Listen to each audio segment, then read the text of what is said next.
Welcome to the Amazing Truth Podcast, a podcast where we focus on real issues and have real talk, and as always, provide a biblical perspective. We hope that you will be blessed as you listen.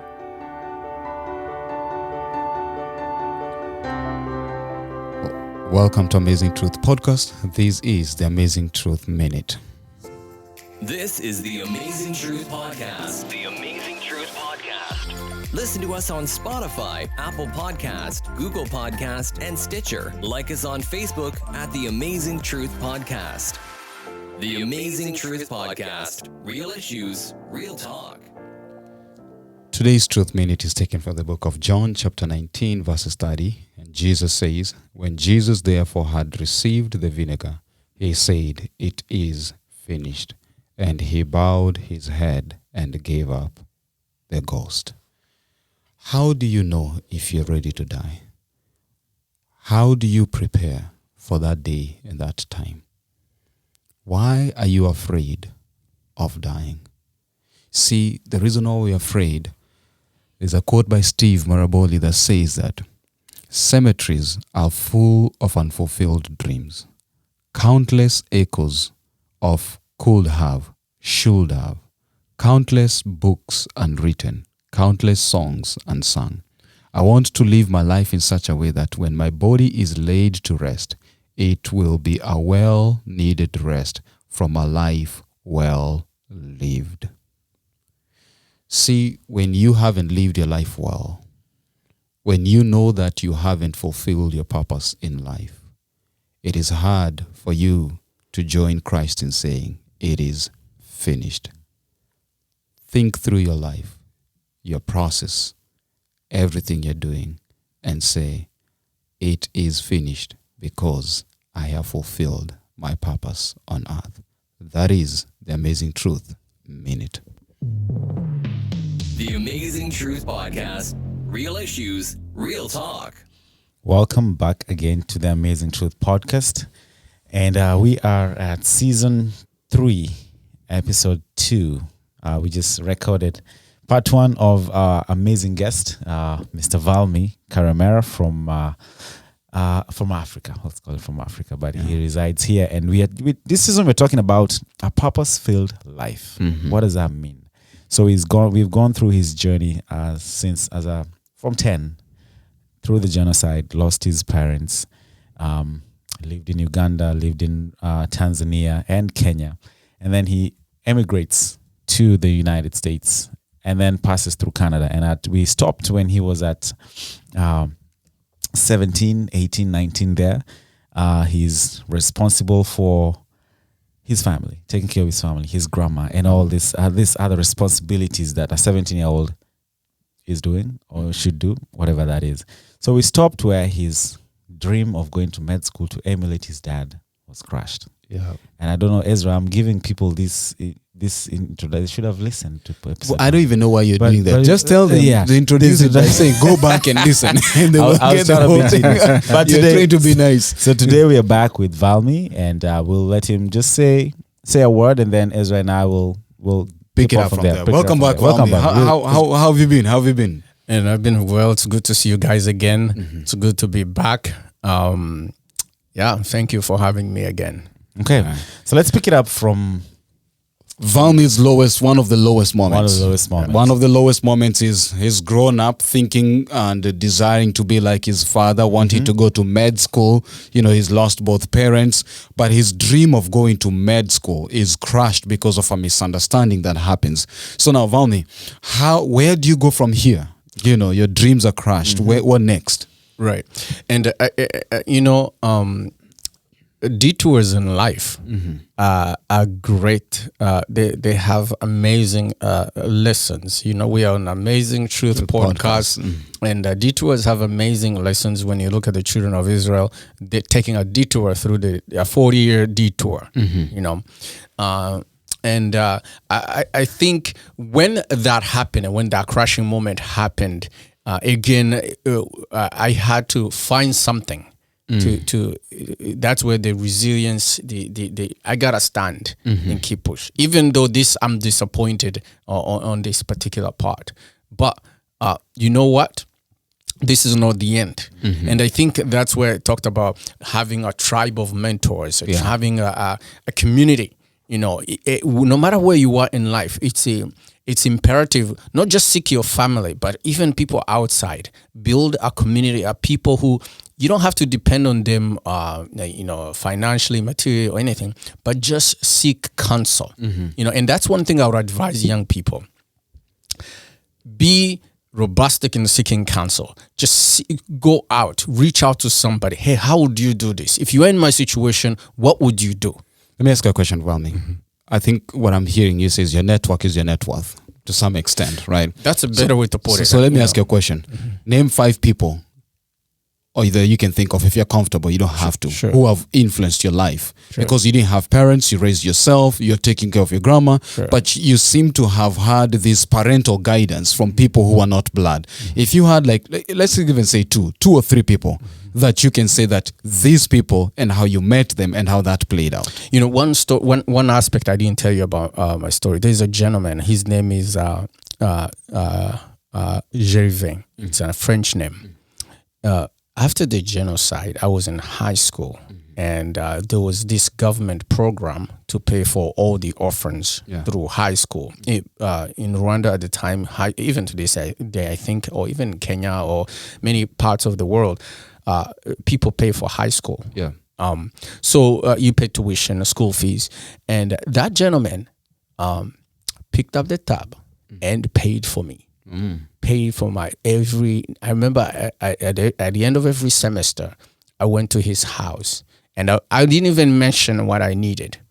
I just told him school. He didn't even ask for my grades. When I showed up, I would stay for like a day or two, and he would say, okay, you're going back to school. I'll tell him when I'm going back to school before I leave. And then he would hand me some money. You were not related? Had no blood relationship? I would say he was a distant relative. Okay. But still, because you have even immediate. I have uncles. I had great uncles. I have aunts who had. One of my aunt is in a country I shall not name. I mean, she was very well to do. Had multiple properties. In fact, one of the houses that the UN was renting, she owned it. You know, and so she was well to do, but she never cared. You know, so you had a person like that who walked in my life at a critical time and influenced me. You know. And this is where you remember how we started. Kindness, people showing you kindness.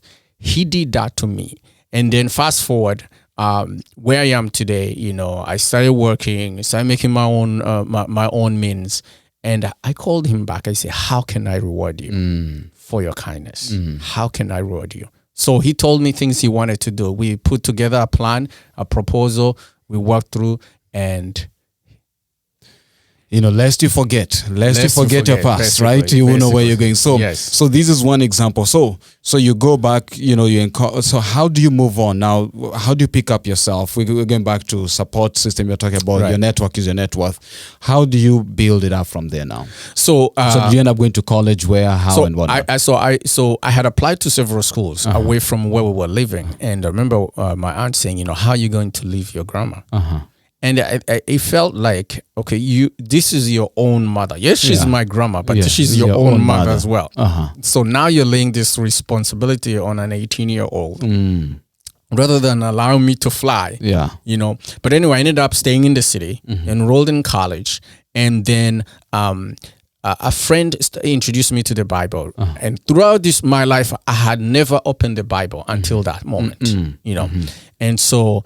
They introduced me to the Bible, but I started attending a Pentecostal church, and but I still feel this emptiness. You know, my friends are partying. I started attending parties as well. You know, I'll sneak out. Like, I mean, you're a teenager, you're gonna sneak out. I'll sneak out, and you know, I had picked up also the habit of smoking. You know, and I guess now you understand that. Smoking won't do anything for me, but you know, when you're doing it, it's like any addiction. You think you're calming your nerves and that kind of stuff. So I would go and do these things. You know, I'm a teenager doing all this partying, but staying true to my responsibility. And So I met this wonderful couple. They were from Rwanda. Ezra, you've met them. Yeah. And I remember I would ask them questions, life questions, and the gentleman is an engineer. Another one is an accountant. They have their families. And I would say that going to Canada, moving from Indiana, going to Canada, now looking back, hindsight is 2020, I look and I say, this was a providence of God. This is amazing providence of God. The detour to Canada, God had it, so I go there, I meet these wonderful people. All the questions I had, to make a long story short, some they didn't have answers, but they were genuine in their answers. So they introduced me to the Bible, and I started studying with them. We studied the book of Daniel, and he is now the crushing moment. No, not the crushing moment. This is one of the highs of my life. So they introduced me to the Bible, and one of them does a study on the book of Daniel, the prophecies of Daniel chapter 2, the succession of empires, world empires. And I'm saying, are you telling me someone predicted these things? This cannot be. And he said, well, go to the library. Just go grab any book in the library.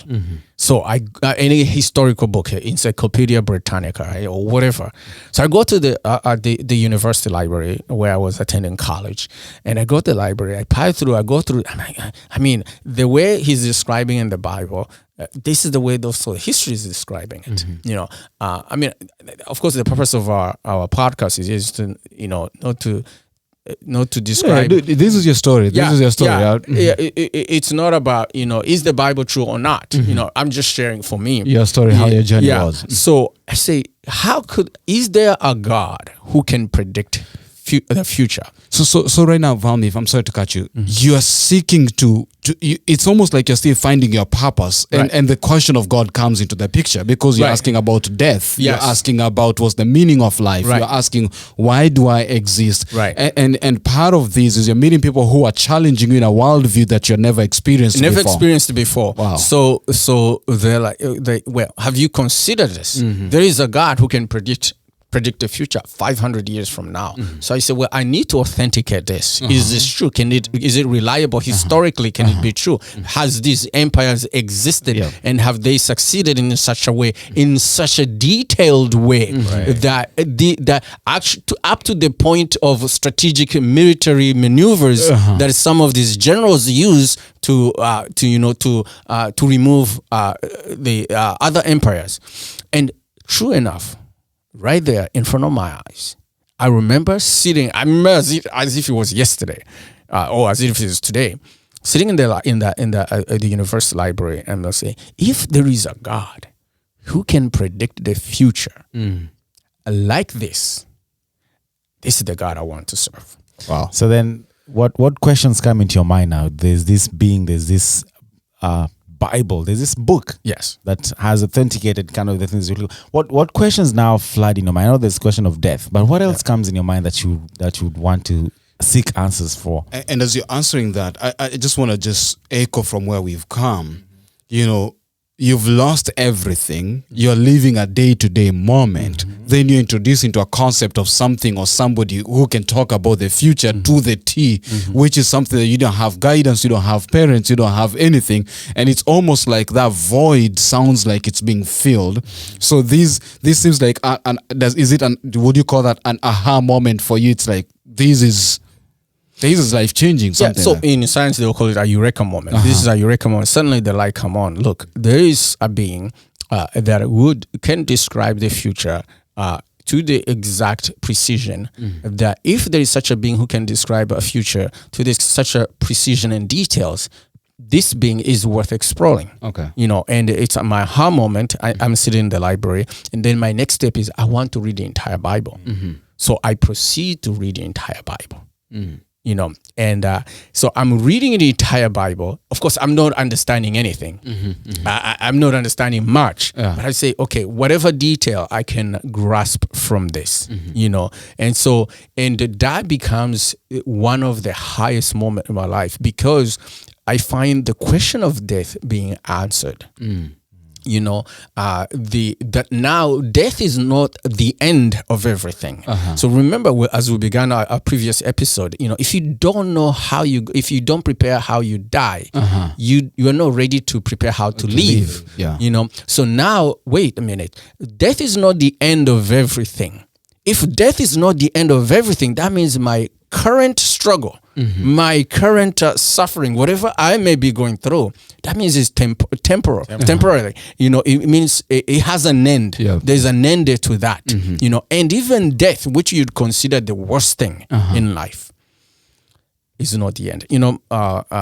Just to digress a bit, my wife has a saying nowadays. She says, why do you seem so cold about death? And she's told me many times, we'll hear a person died and she won't see a visible reaction to me. I say, you know what? I don't know. For some reason, I've made my amends with death. That I'm not scared about death. I've seen so many people have died in my life that now death doesn't scare me because I've seen that. It's not the end of life. Powerful, man. Listen.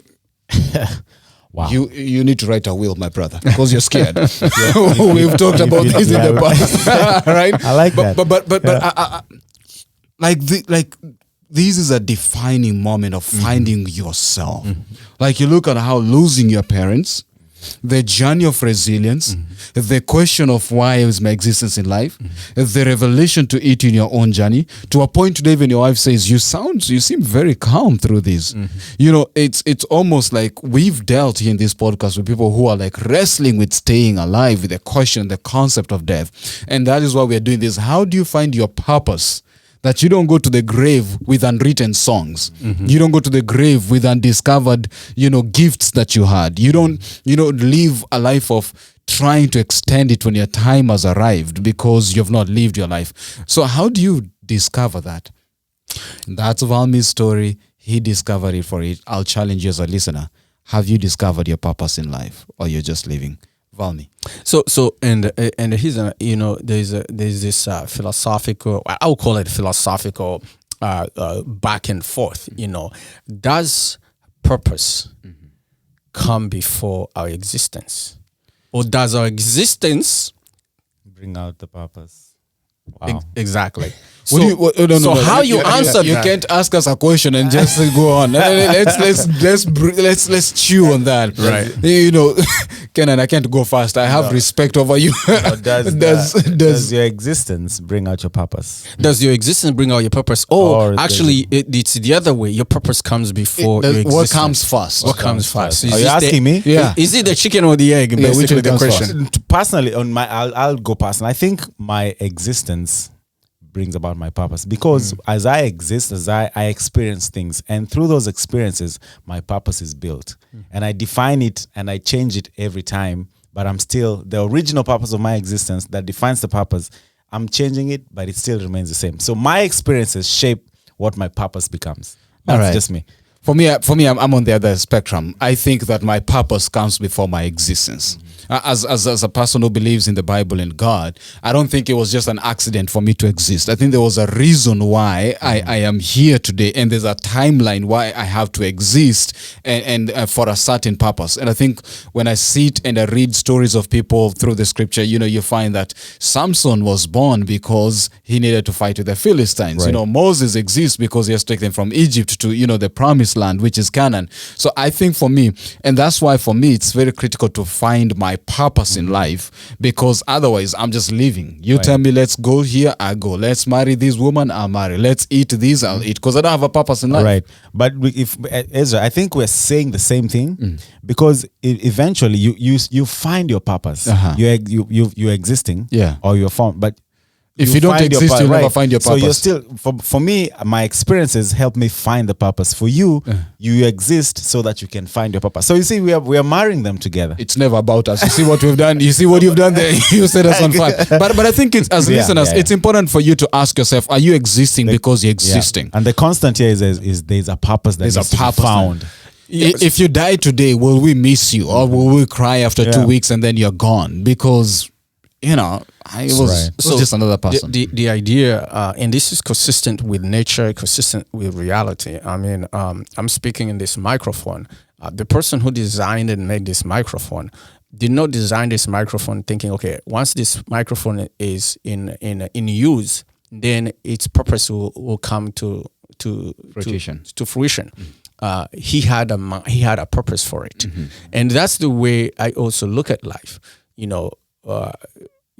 Since we're speaking from the perspective of Christianity, as Christians, that purpose, God had to have a purpose for all of us before we came into existence. Now, while we are in existence, that purpose becomes even more clear. Why?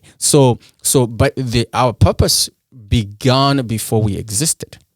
Okay. And finding and for me, in the process of coming to realization, there's a God who does this. There's a question of answer. It's okay.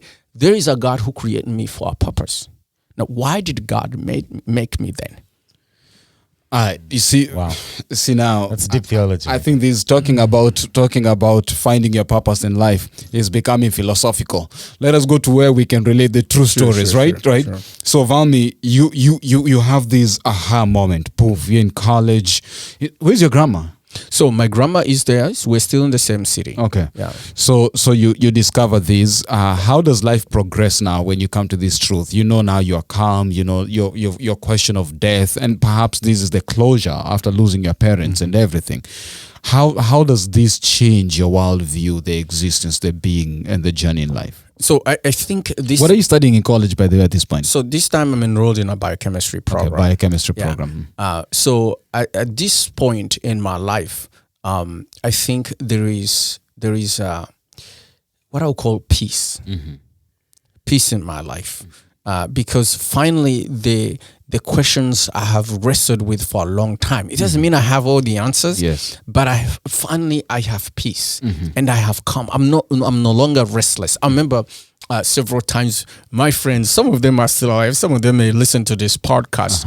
I mean, we will go to parties, clubs together. And I remember one day I sat with one of my friends. I said, man, is this all there is to life? Because you go to parties, same people, same faces show up, or sometimes new guests show up, but you're dancing to the same songs. It's a repetition. It's the yin yang moment. It's a cycle. It's an endless cycle. So the question becomes: in life, are we confined to this cycle? In other words, is life cyclical, or is it linear? Is it going forward?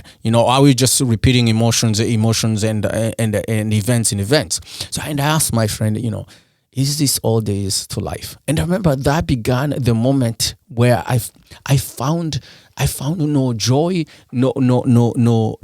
The things that thrilled my friends no longer thrilled me, because finally I found what I would call a constant in my life. I found a stabilizer in my life.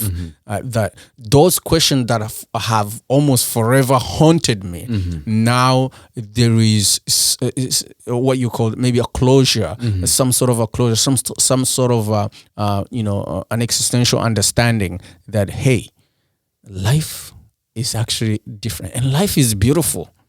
Life is beautiful. Like, you can enjoy life. No. So far, Valmy, are there any regrets at this point? Are there any regrets to where you are right now? Not in the story. Okay. Are there any regrets that you look back and saying, most? I mean, I could have changed this. I could have made a better decisions here.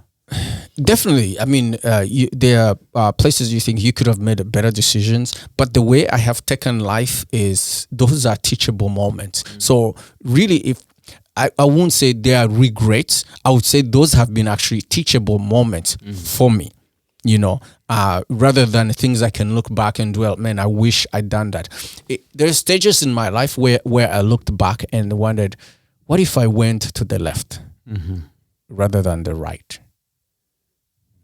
And I pondered on that. And then the more I pondered on that, I came to a realization, no, this is a wasting time pondering I should have gone left rather than right. But what can I learn from that, I just want to bring in anyone who's listening to this and you're wondering, I hope you're asking yourself, are you living your purpose?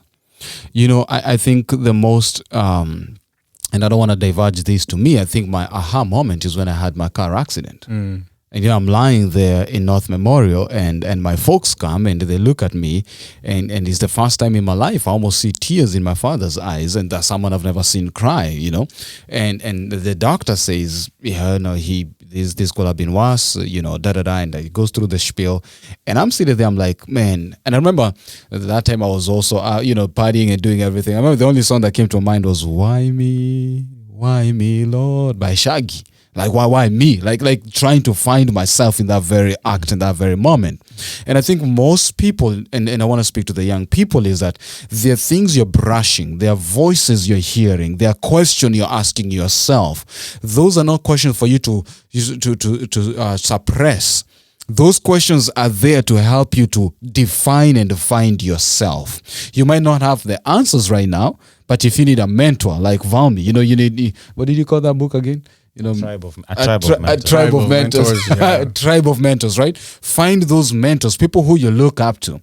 Don't argue for the sake of just winning an argument. Don't just try to defend your things because you're doing those things, because you're a sum total of the decisions that you make. Who you are today is the decisions you've made in your life. You said something very profound. You say, if you're a young person wrestling with, X, Y, and Z questions, do not suppress those questions. And I wholeheartedly believe we ought to pursue those questions to their logical conclusion. Some questions are lifetime pursuit. And I think therein lies the happiness in life, that actually I'm content where I am, that I'm happy with the life I'm living. Because the most important questions, recently during this pandemic, we've seen Jeff Bezos divorce. We've seen Bill Gates divorce. And, somebody made a comment, there are questions in life that money cannot answer. I mean, you have $200 billion. And those $200 billion cannot solve this one question. So there are questions in life that no matter what career you take, no matter how much money you have on your bank account, cannot answer. And that's why you say, but those questions are worth the pursuit. Right. Are worth getting off the television, are worth getting off the video games, and actually actively pursue these questions. One thing I wish I'd done as a young person, if I was talked to a younger me, one thing I could do better, I would read more. Even the older me. That's what I would do. Why? I would read more. Why?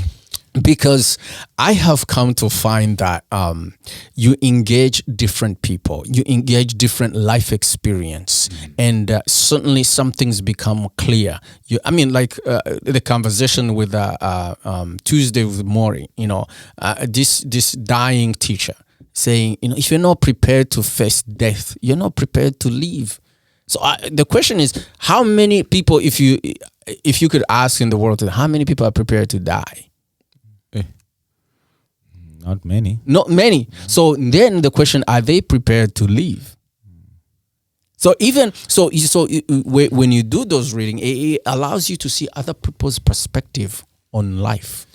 I think before we go to break, you mentioned something about smoking, and I want to know how did you quit? Are you still smoking? I used to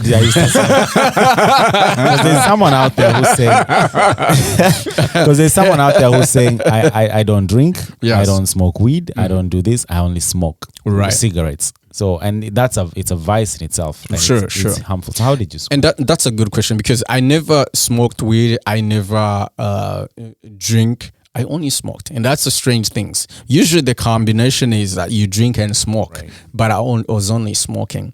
And that's comes back to, once I found there's a person that God can predict the future to this precision. It can be verified historically. There is archaeological evidence. And then I said, okay, Lord, God, if you're there, I'm praying. I wanted to quit.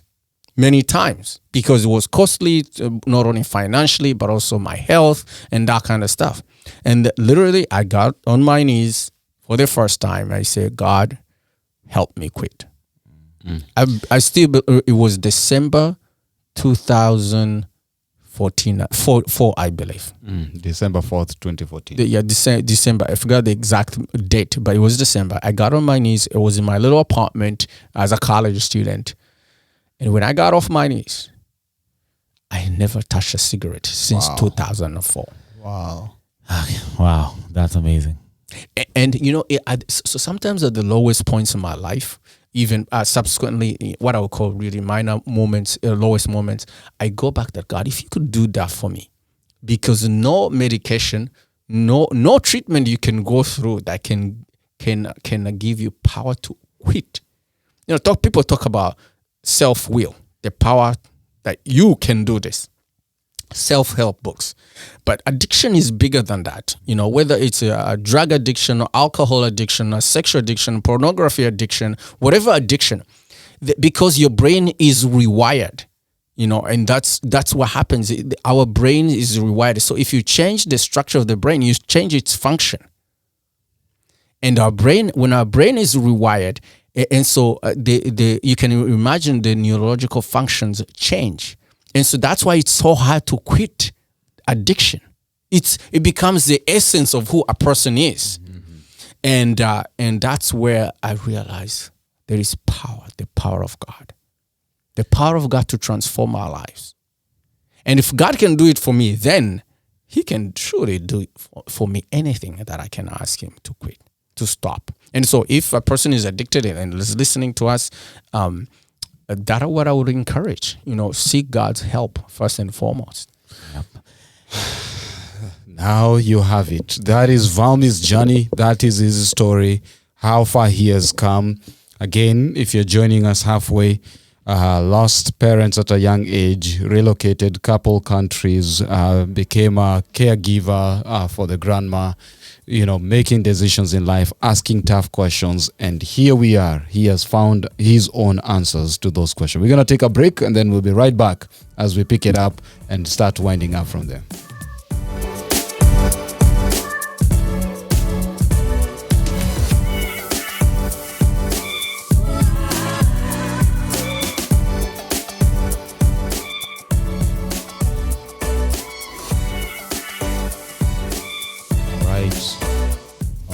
All right.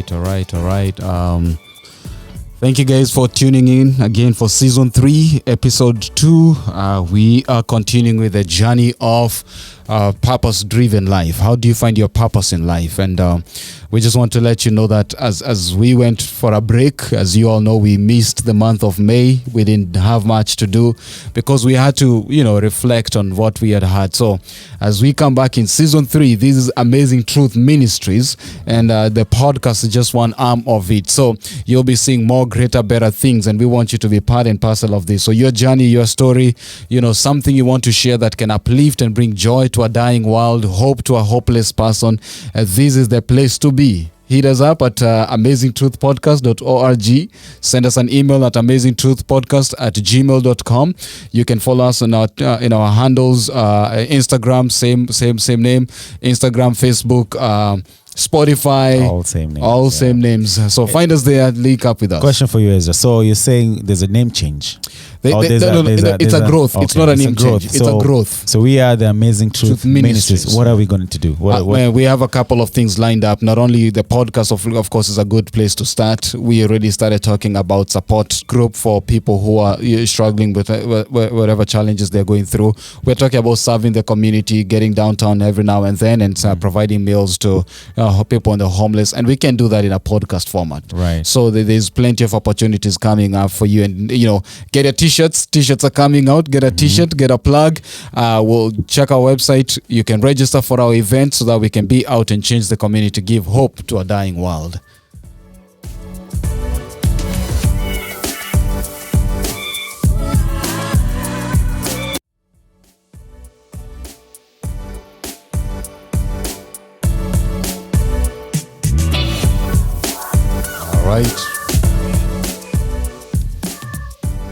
All right, welcome back.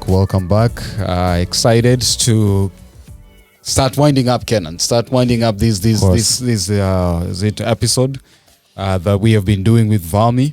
Again, what are you hearing, Kenan? What is standing out in the past two, episodes we've done? What stands out for me is that, there's a place in life where you have to make a decision of what you're going to do and what lies ahead of you.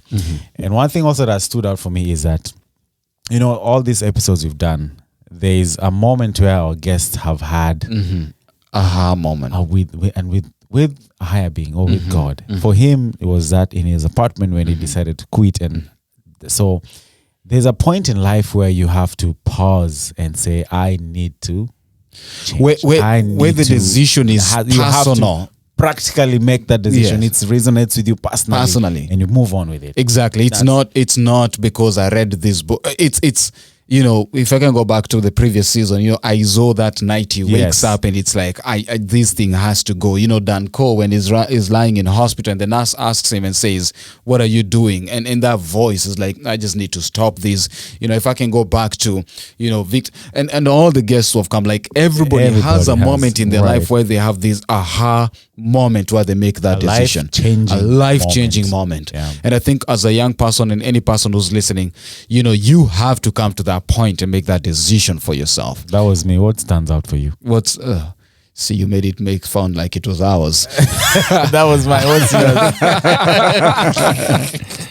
I think for me, what stands out, I think in context of our guest, is very philosophical, very high level with practical, gems that you can take off and you can think. He leaves you thinking. And processing, right? Yeah. Like that question, the egg or the chicken, which one came first? Right. And I think getting you to think. And I think for me, why that stands out is, in this generation, because of entertainment, there's a lot of people who don't pause and think.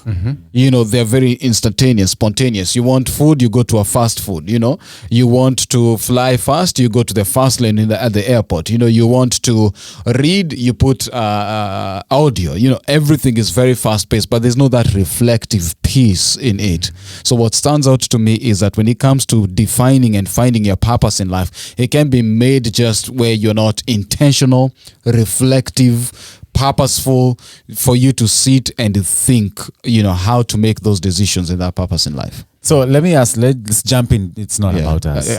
You always take me into it. It's not my fault. I have a struggle talking. I know, yeah. So please, let's bring in Valmy. So my question is to you is that for you, the Bible and God was your anchor and was that made you, make this amazing journey that you are on right now. But there's some people who are not there yet. So what are some of the practical ways that you can give? What are some of the tenets that practically someone can use to make these decisions that are life-changing? I think the first thing we ought to recognize is that our journeys are different. Our journeys are, Ezra, your journey is going to be different from mine. At the point where you're going to meet God is going to be different from you and mine. But there's one thing that is common to all of us. Even though our journeys may be different, people tend to define, and you see it as a parent, you want to define the career of your child. Hey, go to nursing. A lot of immigrants sending their kids to nursing, as if one size doesn't fit everybody, right? But when it comes to decision in general in life, there are simple steps you can take, and I think I can distill it in four. One is you have to have a clear objective. What is it you want to accomplish? So let's walk through this as a practical steps for the listeners, like for some young person who's listening. So number one, you have to have an objective. Right. So pausing and saying, my objective in this month, my objective in this academic year, my objective, like you have to have an objective in everything you're doing. You have to have an objective, and it goes back to the question to what you say to young people. you have questions. You have questions about life. That could be your objective. Is to find answers to those questions. Answers to those questions. Or if you're struggling with whatever addiction, your objective could be, how can I stop that? That can become an objective. Yes. It has to be practical. Yes. All right. If you're struggling with going to physical health, how can I plan and get to physical health? Kenan, I'm talking to you here, right? So I need to have that objective. All right. Yeah. So you have to have a clear objective. And then from there, you begin to map how to accomplish that objective. And this is what I call you gather facts, because you have to be objective if you want to accomplish your goal. Okay, let me gather facts. Number one, okay, what is there about let's say, I want to create a new drink that nobody ever tested before, but I know this drink, then what ingredients would that be? So you gather facts. Let me ask the experts. Let me seek mentors. Let me seek advisors, people to advise me. But you have to be what I would call intellectually honest. You have to be very honest with yourself. Really. And because let's say you are an addicted, you say, I want to overcome my addiction. That's the objective. But then you start, okay, how do people overcome these objections? Or listening to people who have overcome, or books of people have written. Okay, you remember? I'm going to give you a practical example. I have a friend. We're still good friends today. We were in school, and my friend was addicted to pornography. And he was blunt. He said, man, I'm addicted. I need you to help me. And you know what he did? He went and found this website. I think you paid a minimum fee or whatever. He found this website. This website would track every place he went online. And that website would inform me as an accountability partner that, hey, he went to XYZ website. And I will call him. So it's been over 10 years. It's practical. Yeah, it's been over 10 years. We talk about it. So I say, hey man, what happened? How did you overcome? I'm interested, So, you became my accountability partner. It didn't mean that I stopped, but I was willing to open up to somebody. One of the reasons we have also a lot of mental issues that are happening, people are closed in. They're not opening up to anybody. Even those addiction, people are hiding them. They don't want somebody to know them. But the key is being vulnerable and open up to somebody. Right. Hey, be my accountability. But even me as accountability, I still believe this gentleman, he's one of the most spiritual, the most godly person I know. But as an accountability partner, I'm not going to judge him. I say, and look at him in a lesser light, because what he struggles with, I could be struggling with it too tomorrow. So, but he's opened up to me. And I become an accountability partner for him. So you see, this is what I say, you seek advice, you seek experts to help you, you seek people who hold you accountable to the goal you've set. Because your goal is not just going to help you alone. It's going to help also other people progress in life. So I just want to bring this home to the audience. So I just want to, Kenan, I think that let's make it simple, practical for a young person who's going to college. They know they want to go to college, but you find that year 3, this is when you start saying, what college do I want to go and why? And doing that research for that college that you want to go to, right? You want to advance in your career. Why and how does this fit into my values in life? For example, I have children who go to school this time. Does this fit in within my family setting? Like those objects. It seems like sometimes we apply for those jobs, then we find them, we start finding the schedule. Like mapping out is a critical part,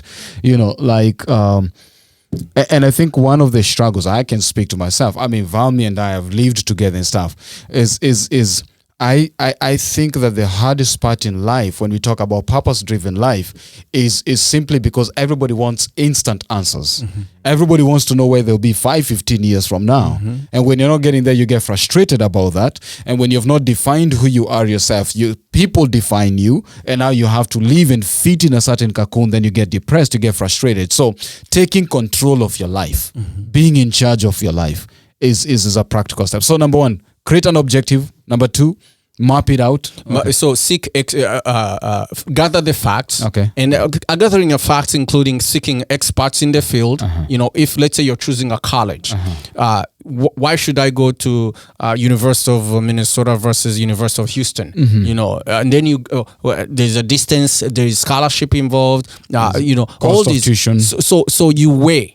which one has more advantage versus the other, but also listen to other people. A person who have gone to that school, talk to people who have gone to that school, talk to people who have gone to college.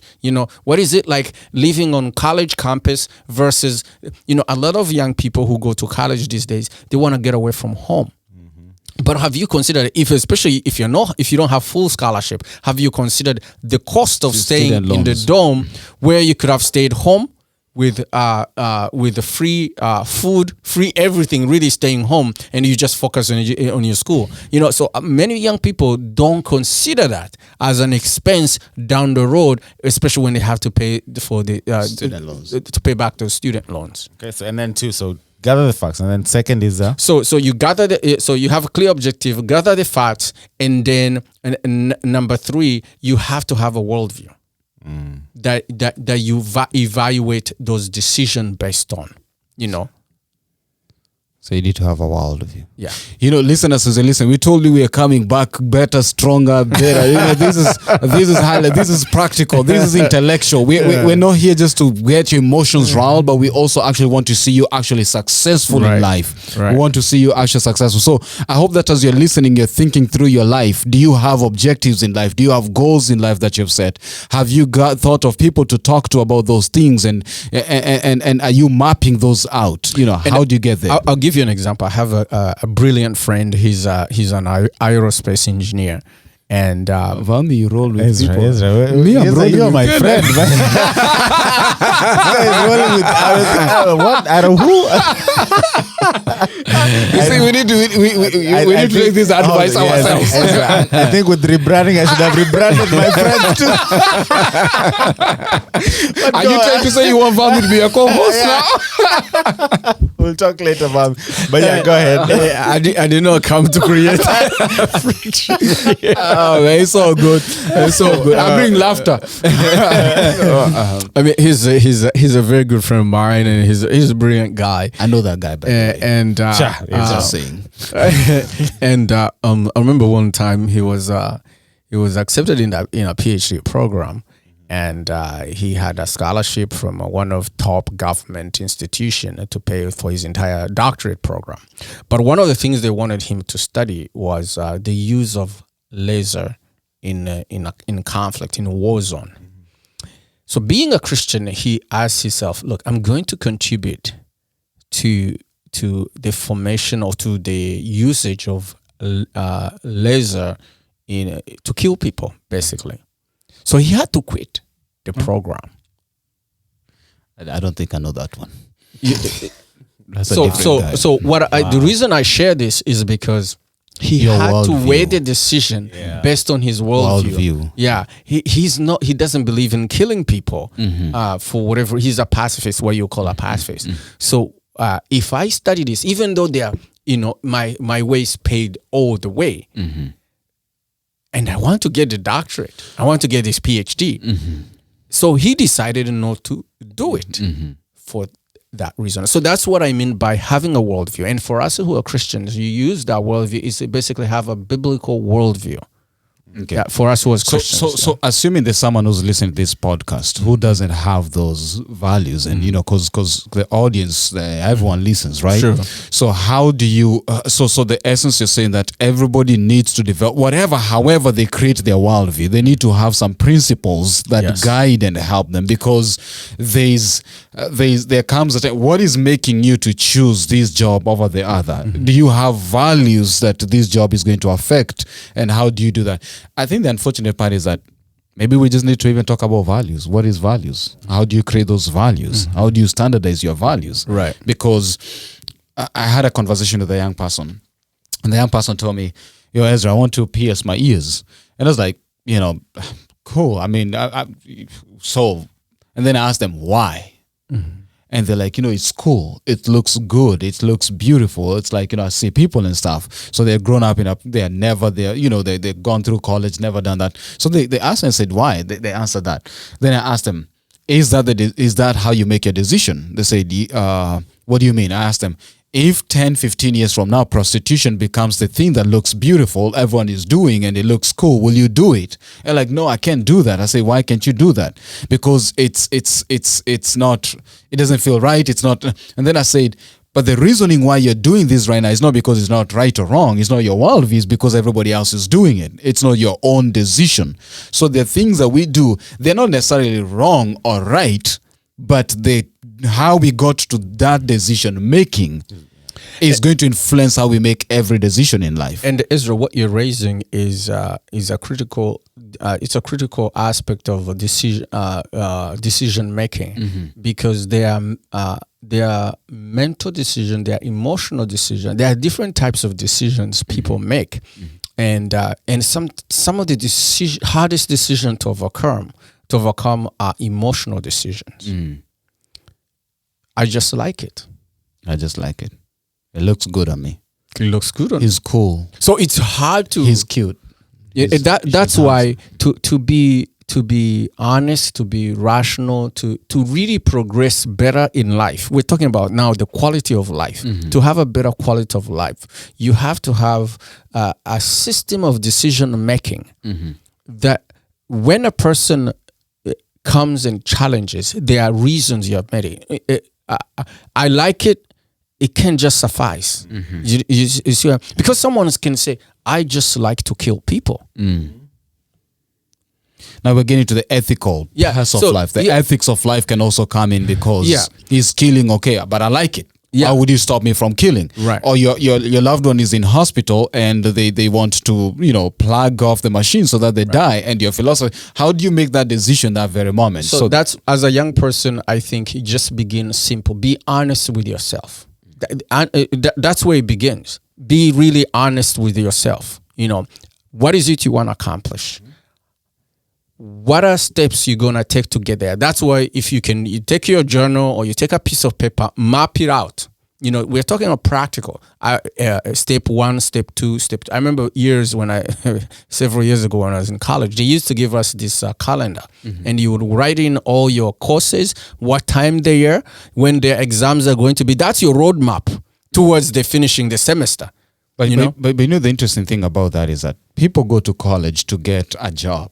But really the reason why colleges exist is to teach you practical life skills, to wake up by yourself in the morning. It's not like in high school where the teacher's in your case. In college, you choose to show up at class. You choose when you'll do your assignment. You pace yourself. It teaches you life skills. You pick your own classes according to your schedule and values and everything.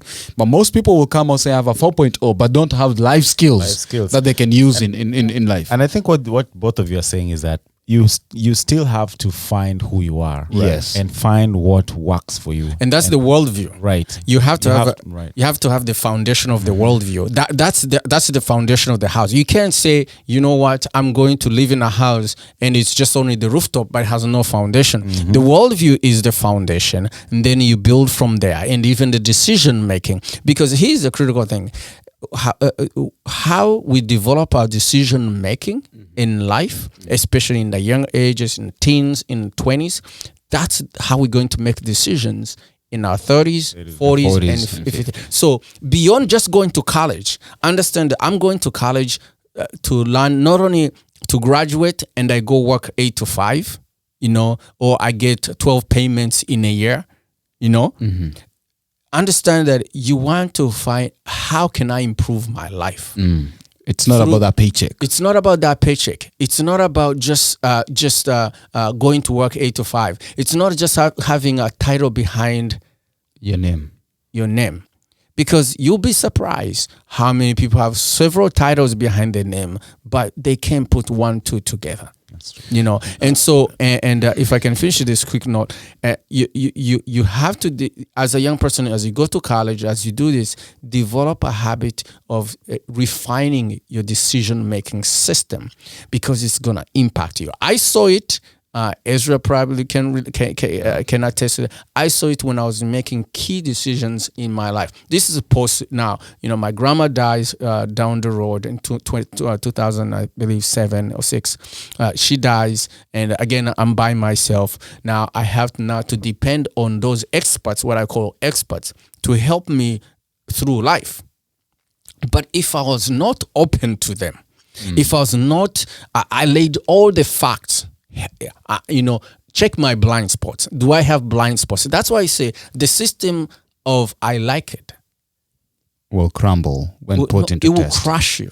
Yeah. But when you have these outside experts, the outside accountability, if you have, as a Christian, if you have the Bible, you check the Bible. Is this what I'm doing lining up with the will of God? And this helps you make better decisions. All right. So we want to start winding up here, Sure. Kenan. Yeah.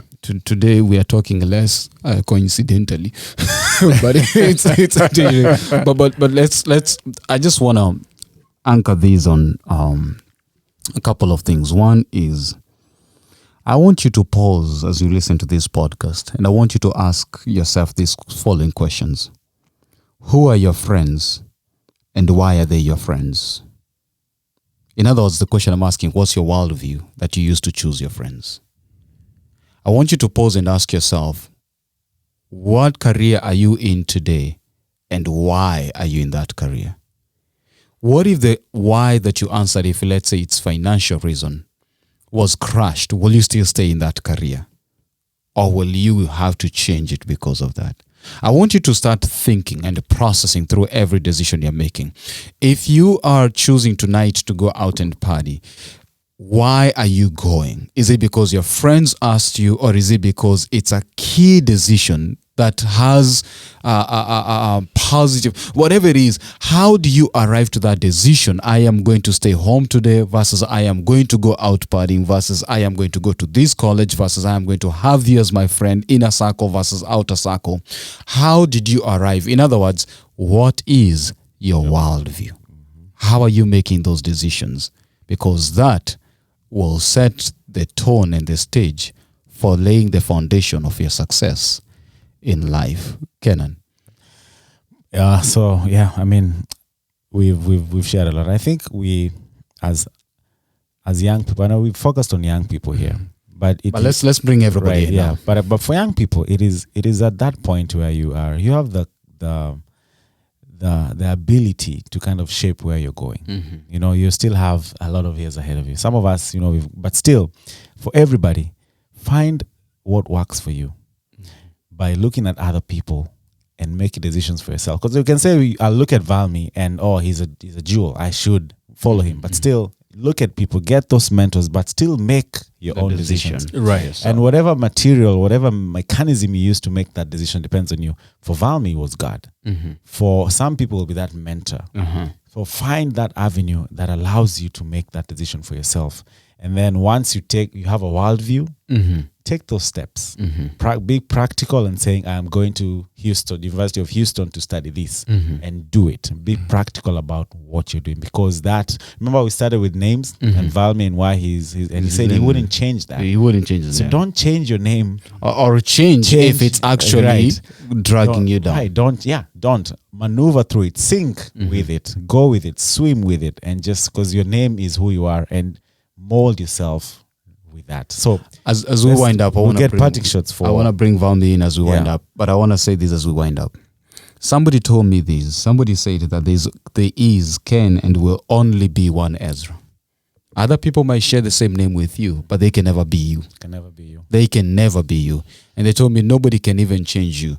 Not even God himself can change you, because the decision you make, they're yours. You internalize, you own those, they're yours.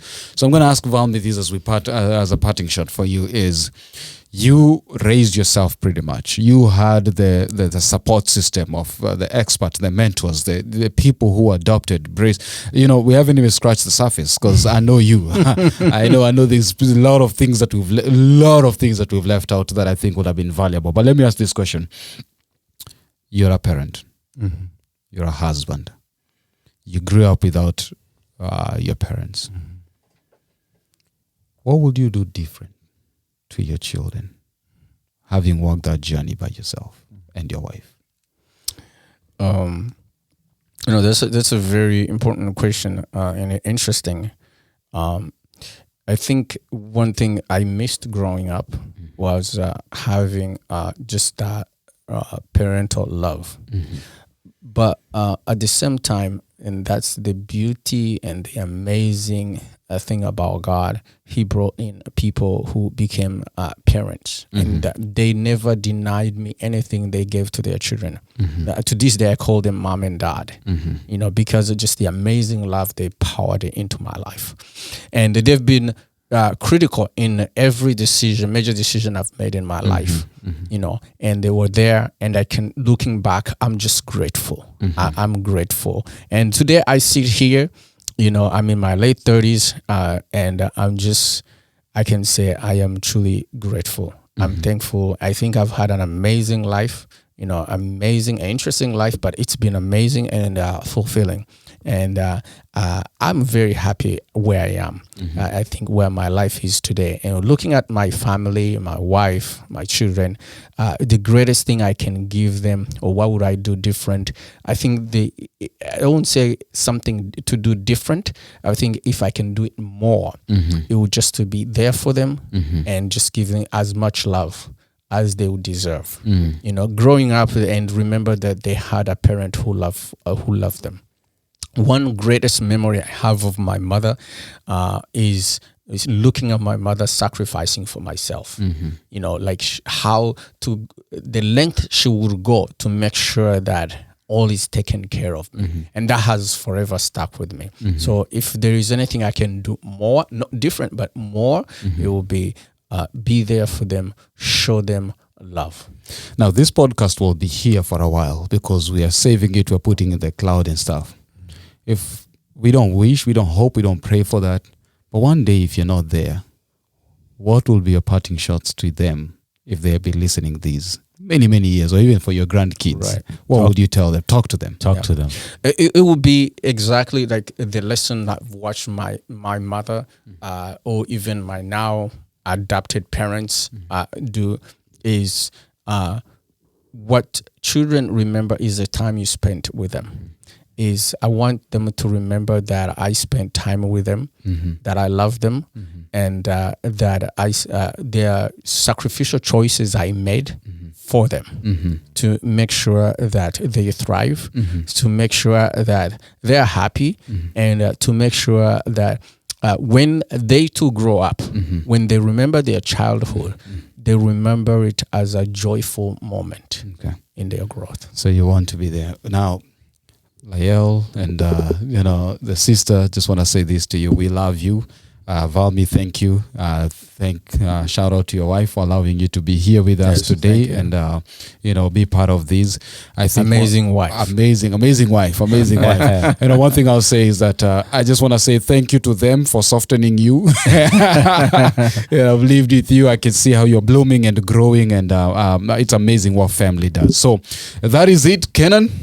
So thank you, Valmy, especially. I think let me do the honors of thanking you because I know you've Ezra and you know each other personally, but I want to thank you for honoring us with your presence here. God allowing you to be here with us today. We are thankful for that, and whatever you've shared, I know it'll go a long way in not only helping us, but helping someone there who needs to hear that. So we thank you, and we want to say we'll do more work together, and we may God bless you in your ministry and whatever you do. Thank you. Yeah. That is it. Amazing Truth Podcast, season episode 2, season 3, right off the kitchen. Now it has been cooked. Meditate, eat upon it as we get ready for the next season. Amazing Truth Podcast. Here we come. Thank you for listening to this episode of the Amazing Truth Podcast. We hope you were blessed as you listened. Don't forget to share, like, and subscribe. God bless you, and see you on the next one.